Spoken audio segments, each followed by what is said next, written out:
in honor of a Canucks road win. Here's something else that's surprising when it's good to musings and mediations on the world of sports as the Canucks stare down the barrel of a 5-game road trip. I'd like to tell you that the apprehension over the team is misplaced, that it's the result of an overly sensitive market that reacts reflexively to the short term and misses the bigger picture.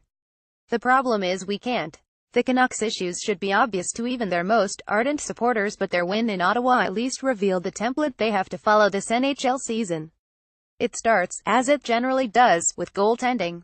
Anders Nilsson was stellar in the nation's capital Tuesday, allowing his team to find its legs after they were outshot 174 in the first period. The Canucks have 2 wins and a tie to date, and their keeper has been a game star each time. That happens 50 more times this season and the Canucks will be okay. But there were signs of life elsewhere in the lineup, and the locals were full value for the win over the final 40 minutes. Yes, it helped that Erik Karlsson rang the post like a tuning fork with 5 minutes to go and, in the process, sprang Thomas Vanek on a breakaway for the clinching goal. But after the first period, the Canucks also kept a pretty good Ottawa team in check with a solid group effort. The question is, how many times can they repeat it this season? We remain dubious, but maybe the Canucks can get elite goaltending, their younger players can take another step, and coach Travis Green can squeeze every last drop out of this team. They got that in Ottawa.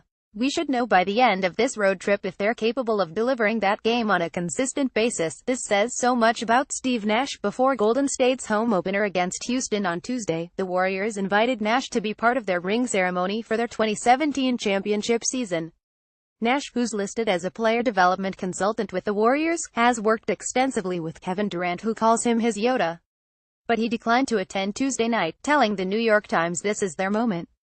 I couldn't be happier to be part of a championship team and, more importantly, a championship culture. But when you've played 18 years in the NBA and you win it all as a consultant, it doesn't feel right to do anything but stay in the background. Good Canadian kid there. In the 4 seasons before 2017, the New York Yankees missed the playoffs 3 times and lost the AL's wildcard game. This is referred to on their Wikipedia page as their time of struggles. Apparently, their struggles were short-lived. The current iteration of the Yankees looks every bit as dangerous as those legends before them and, judging by this year's postseason, seem to have inherited their flair for drama. Being a lifelong Red Sox fan, can't say I really missed the Yankees and everything they represent, but, to borrow a phrase from Dr. Hannibal Lecter, the world is a more interesting place when they're in it. With declining television numbers, the ever-present concussion story, and their growing drama with U.S. President Donald Trump, it's difficult to see where things could go worse for the NFL. But, remarkably, they have. In the last couple of weeks, the league has lost Aaron Rodgers, Odell Beckham Jr., J.J. Watt and Luke Kuechly to long-term injuries, and Arizona running back David Johnson was already on the sidelines. Those players aren't just stars. They're among the game's most recognizable players, crossover figures who drive the massive business of the NFL. Not sure what the answer is here, but any league lives and dies with its stars. The NFL has been able to withstand a number of body blows over the years. This one is as dangerous as any of them. Finally, in an interview with TSN's Dave Naylor, BC Lions owner David Braley said he hopes to sell the team by the new year, but the Arland Bruce lawsuit is holding up the transaction. He also said the Lions have interviewed a number of people for their vacant president's position. This is troubling. On the first matter, sources say the Bruce lawsuit is not an issue with the sale.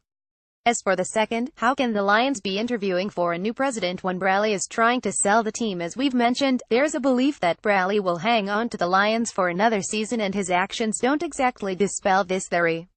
That also spells trouble for the Lions. This franchise has suffered enough this season.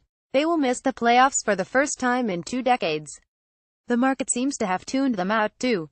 Now there is uncertainty over its future direction.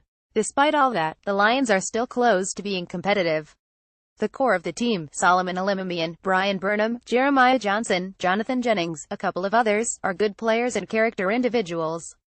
That might not sound like much when a season is going down the tubes, but you just had to watch how hard Elimimian, Burnham and Johnson played in Winnipeg on Saturday afternoon to understand there's still life in this team.